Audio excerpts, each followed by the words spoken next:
Sir, आज की गाँव के दौरे आपने शुरू करे हैं और टिकट को लेकर भी बातें सामने आ रही है, क्या कुछ कहना चाहोगे? टिकट की तो जो है आप जानते हो, आपने ज़्यादा पता है मेरे से किसको मिलेगी टिकट तो, लेकिन मैं दौरा नहीं, इस गांव ने मुझे बुलाया था और यहाँ की एक सामाजिक समस्या थी गांव की संघर्ष समिति के लोग मेरे से कांटेक्ट किया। मैंने उनको आश्वासन दिया कि मैं आपको साथ लेकर चलूँगा और चंडीगढ़ में चल करके आपके काम करवा के ले आऊँगा। वो हम सारे काम करवा के ले आए। आज गाँव के लोगों ने जो है इस बात के लिए धन्यवाद किया कि आपने हमारे गांव की मदद करी और ये मेरे लिए एक सामाजिक काम था, कोई राजनीतिक काम नहीं। और सामाजिक काम में हमेशा मैं बढ़ चढ़ करके मैंने हमेशा भाग लिया है, चाहे वो दान देने की बात है, चाहे गौशालाओं की बात है, चाहे वो गरीब कन्या के विवाह की बात है, चाहे किसी गरीब को घर गिर जाए उसको मदद देने की बात है। बहुत सी ऐसी चीज़ें हैं जहाँ मैं सामाजिक तौर के ऊपर हमेशा सक्रिय रहा हूँ और उसी कड़ी में उसी सामाजिक प्रोग्राम आज यहाँ हम आए हैं। ये कोई राजनीतिक प्रोग्राम नहीं। सर, बड़ौदा हल्के की जनता ये सोचती है कि एक मौका डॉक्टर केसी बांगड़ को भी दिया जाए। ये तो बड़ौदा हल्के के लोगों ने अपनी आवाज़ जो है बीजेपी और जेजेपी के शीर्ष नेतृत्व तक पहुँचानी होगी, क्योंकि दोनों पार्टियों का शीर्ष नेतृत्व मिल करके ये फैसला करेगा कि गठबंधन का कौन उम्मीदवार गठबंधन की तरफ से चुनाव लड़ेगा।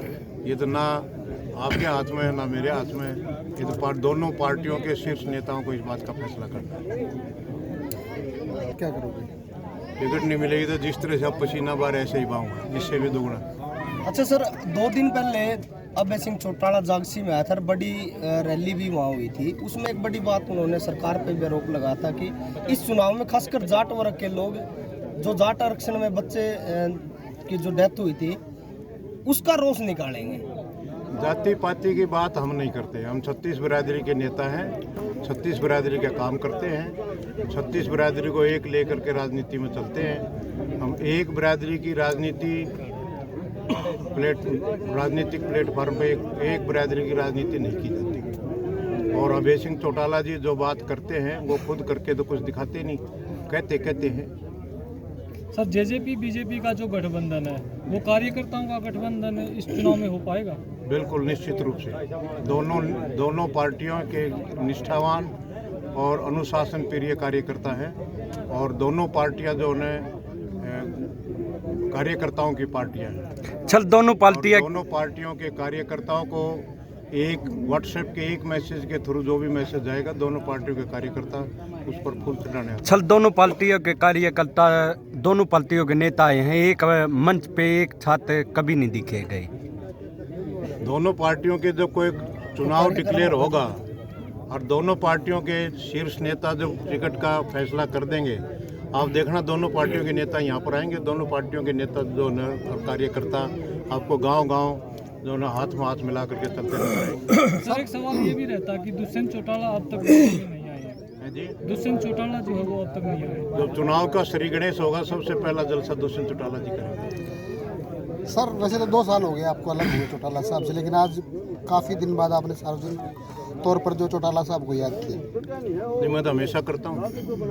मैंने उनको नहीं छोड़ा, उन्होंने मुझे घर से निकाला। उन्होंने मुझे घर से निकाला और ये कह के निकाला दोबारा मेरे घर में मत आना, तो मैं नहीं जाता। लेकिन जो काम उन्होंने किए, जो काम मैंने किए, जो हम दोनों ने मिल करके किए, तो उसका तो जिक्र करना मैं अगर नहीं करूँगा तो मैं अपने फर्ज से कोताही करूँगा। सर, गल तो एक ही है, कुनबा अलग होया है। नहीं, 2 पार्टियां बन गई, दो गठबंधन हो गए, 2 पार्टियां हैं, दोनों का अलग अलग अपना अस्तित्व है, दोनों के अपने अपने नेता हैं। क्या समझा जाए आज से केसी बांगड़ ने अपना जो चुनाव का बिगुल बजा दिया? नहीं, इसको मैं चुनावी बिगुल नहीं कहना चाहूँगा। ये एक सामाजिक फंक्शन था और सामाजिक फंक्शन में गांव के लोगों ने मेरा धन्यवाद करने के लिए मुझे यहाँ आमंत्रित किया था। उन्होंने मेरा धन्यवाद किया और मैंने उस धन्यवाद को हाथ जोड़ करके, सिर झुका करके स्वीकार किया। चलिए फिर एक बार ये बता दीजिए, तैयारी कैसी है? गठबंधन हमारी जननायक जनता पार्टी की पूरी तैयारी है। सर, आपका 700 चाय के प्रोग्राम जननायक जनता पार्टी ने आयोजित किए थे, उनके बारे में रचना तैयार की थी। जी सर। उनमें से लगभग 620 चाय के प्रोग्राम हमारे पूरे हो चुके हैं। 2 दिन का हमारा प्रोग्राम बाकी है, एक अगले संडे को और एक उससे अगले संडे को। हमारे 700 चाय के प्रोग्राम पूरे हो जाएंगे। ये 700 वो संगठित कार्यकर्ता हैं, वो मजबूत कार्यकर्ता हैं जो डॉक्टर अजय सिंह चौटाला जी के एक इशारे के ऊपर, दुष्यंत चौटाला जी के एक बयान के ऊपर अपना सर्वस्व न्यौछावर करके पार्टी को आगे ले जाने का काम करें। डॉक्टर साहब, आपका मौके पर चौका लाग जाओ तो बरोदा की जनता को क्या कहना चाहोगे? मौके पर चौका लाग जाओ। बरोदा की जनता को ये कहना चाहूँगा कि गठबंधन का जो भी उम्मीदवार आए उसको भारी बहुमत से जिता करके इस राज सत्ता में अपना हिस्सा डालें और राज के भागीदार बने और बड़ौदा का जो पिछड़ापन है उसको दूर करने के लिए आप सरकार का सहयोग करें। अच्छा डॉक्टर साहब, एक बात और मैं आपसे पूछना चाहूँगा, हल्के के लोग कुछ ये चाहते हैं, खासकर जो न्यूट्रल वोटर है, कि ये चुनाव और 2 महीने बाद हो ताकि हमारे काम बन जाए। तो कामों को लेकर अभी भी कहीं ना कहीं लोगों के बीच थोड़ा बहुत संशय बना हुआ है। तभी तो कहते हैं बड़ौदा पिछड़ा हुआ है, तभी तो मैं भी कहता हूँ बड़ौदा पिछड़ा हुआ है। और बड़ौदा को अभी तक बड़ौदा का कोई बेटा सशक्त नेतृत्व की फॉर्म नहीं मिला है। 2 मंत्री मिले इस हल्के को, डॉक्टर कृपाराम पूनिया जी मिले और चौधरी श्यामचंद जी मिले, लेकिन वो इस हल्के के बेटे नहीं थे, दोनों बाहर के थे।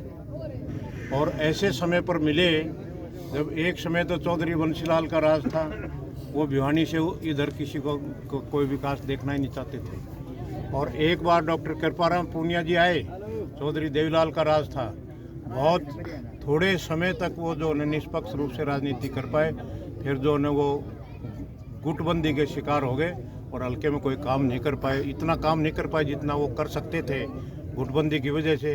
तो ये इस वजह से अगर हम देखें कुल मिला करके सन 67 से जब से ये हल्का बना है तब से लेकर के आज तक 2000 तक 43 सालों में, इस 53 सालों में इस हल्के को अब तक कोई सशक्त नेतृत्व, यहाँ का बेटा सशक्त नेतृत्व के रूप में नहीं मिला है। और इसीलिए ये हल्का अभी तक बाकी बहुत से हल्कों से पिछड़ा हुआ है। क्या ये समझ लिया जाए अब की बार जो नेतृत्व की तलाश है इस हल्के को वो मिल जाएगी? वो तो देखना है, नेतृत्व तय करेगा। हमने बताया कि दोनों पार्टियों का शीर्ष नेतृत्व इस पर फैसला करेगा कि किसको टिकट मिलेगी। इतना मैं ज़रूर कहूँगा कि टिकट किसी को भी मिले, फोर फ्रंट पर आकर के जो नेतृत्व जो एक तरह से होता है कार्यकर्ताओं की टीम का, वो नेतृत्व करके हम चुनाव लड़ करके दिखाएंगे।